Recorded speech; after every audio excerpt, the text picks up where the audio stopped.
Hey guys, welcome back to the channel. Techno Talks here. So today I'm going to be talking about my experience that I've had with the Galaxy Watch Active 2 after around 2 weeks of owning this device and using it for basically every day since the day I got it. So I'm going to be talking about a couple things. There aren't going to be main categories like when I do phone reviews or like talk about phones after a while. It's just going to be me talking about the device and how useful it is generally, and if you should go ahead and buy this watch or if you just shouldn't and it's just a waste of money. So let's go ahead and begin. First up, I'd like to talk about some of the features that this watch has to offer. They're very similar to what most other watches offer, and so there isn't going to be too big a difference if you already owned a smartwatch. So first up, this watch does have an always-on display. So if you go to your settings and you go to settings down here, you go to watch faces, and then you just go down once. It says watch always on, and turn it on. Once I turn it on, I can go back to the home screen and just do that, and boom, I still have my always on display. So the always on display is pretty great, honestly. However, the only issue that I've had with it is when I go ahead and get some custom made watch faces that weren't made by Samsung, the always on doesn't really go with it because it still keeps basically all the colors. It just dims the screen and nothing else disappears, so it really doesn't save too much battery even with it supposed to normally. So that's kind of a bummer, but I'm okay with it. It really doesn't annoy me too much, and having an always on display overall is pretty good. So something that I don't like about this is going to be battery life. The battery life on the Galaxy Watch Active 2 will last you around 24 hours with the always on display, and that's with minimal usage. If you use it around the day for a long time, you probably won't get the same amount of battery life, which is kind of a bummer because if you don't know, the Samsung Galaxy watches from before were way better with that, and they were able to, I guess, last a lot longer than this. So having it go lower on the Galaxy Watch Active 2 is kind of a bummer, as I said, and it's kind of annoying.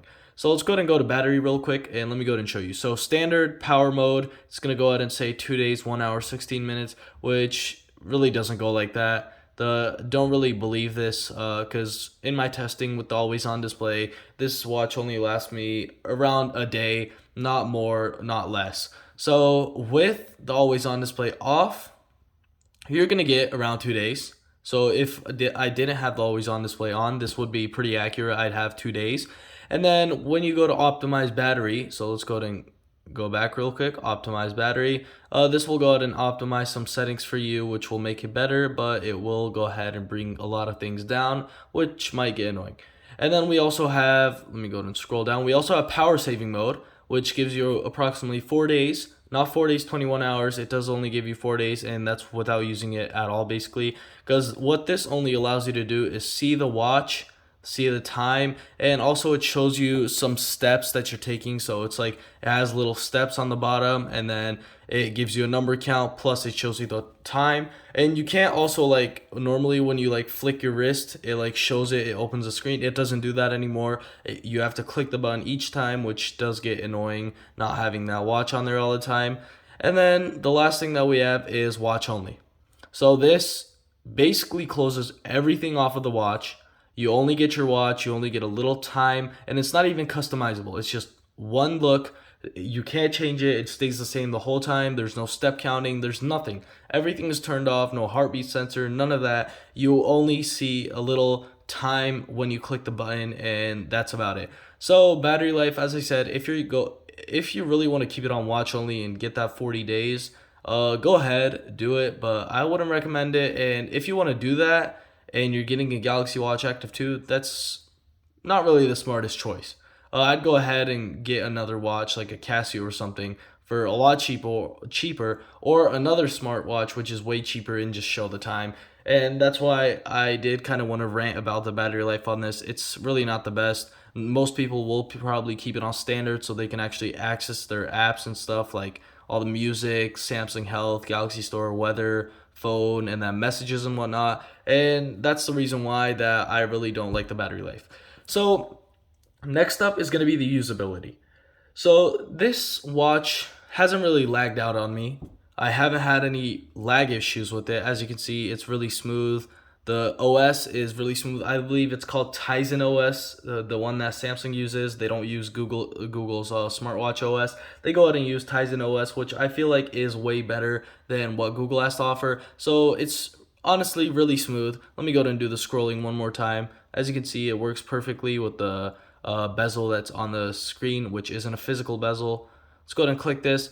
We do have a selection of apps that are already pre-downloaded, so forget about the tic-tac-toe right there. Let's go ahead and go back. Forget about tic-tac-toe, but we do get basically all of these apps, and you do have to download some other, like I downloaded this camera app, which like basically connects to your phone's camera, and you're able to see it, which is pretty nice. And then messages, using messages on this device is pretty nice. You can speak it out, or you can like draw it, or you can even go ahead and type it, which is very similar to what you'd use on old flip phones. I forgot what it was called, what that keyboard was called, but if you're used to it, if you've used a flip phone before, it'll probably be easier to use that and you will have no issue with typing. And then calls, the speaker is pretty good. The volume on this device is going to be really good. It goes up really high and you'll be able to perfectly hear people. Plus you can play music on it, but generally, I never did that. I usually went ahead and connected my Galaxy Buds Live to this and just went ahead and went outside and had my earbuds on, because it would kind of be stupid using it without any wireless earbuds, because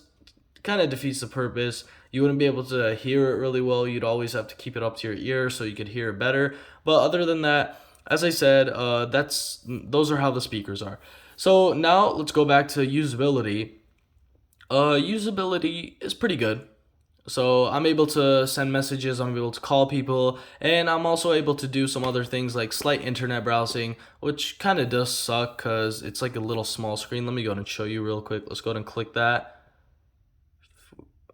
We can click that, and then you can see we have like MSN.com, Instagram, ESPN, which are already here. You can just click on them, or you go ahead and search it, which is it's a really small screen, so it's gonna be really hard to do it.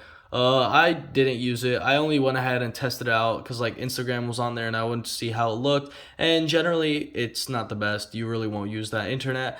Another cool feature is going to be the Find My Phone. You're able to locate your device easily without, I guess, if you can't find your device, you're able to locate it with the watch, which actually gives some usability to it. Plus, you can download a navigation app to have some navigation. So overall, the usability is pretty nice, but personally, I didn't get to use it too much. I usually carry my phone with me basically all the time, so having messages and phone on here really didn't affect me too much, other than if I got notifications and I wanted to respond. Sometimes, if you don't know, you might not be able to hear your notifications, but when this watch is on your wrist, it'll go ahead and vibrate for you and it'll just make sounds. It'll give you your notification sound, which really does get your attention because it is on your wrist and you're able to see everything on there right away, unlike your smartphone, which is in your pocket and you can't do that.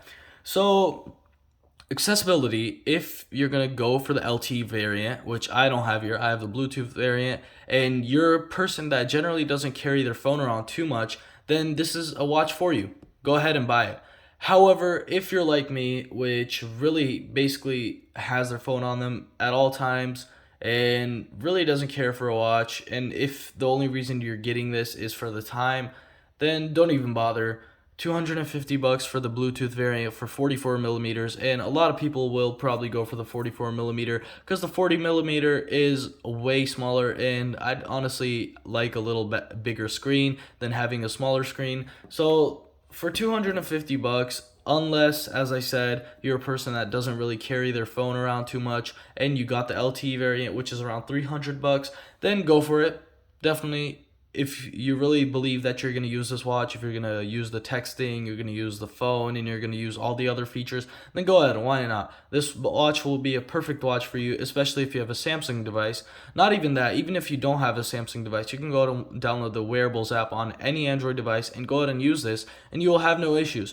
But as I said, if you do carry your phone at all times with you, then don't even bother. Don't go ahead and waste your $250 on this, and go ahead and get something else, like maybe some wireless earbuds, which will probably be more useful than this if you always have your phone on you. And those are my final thoughts. So there's two groups of people, the one that doesn't carry their phone on them and the one that does. The one that doesn't, go ahead, buy it. It'll be perfect for you. You'll be able to do basically all the simple tasks you need it to do on your phone. And then if you do always carry it, don't even bother. Go ahead and buy something cheaper. Go buy like a cheaper smartwatch that still tells you the time really well and still works really well, but don't bother paying $250 for this. So that's going to be it. If you enjoyed this video, don't forget to like and subscribe, and see you in the next one.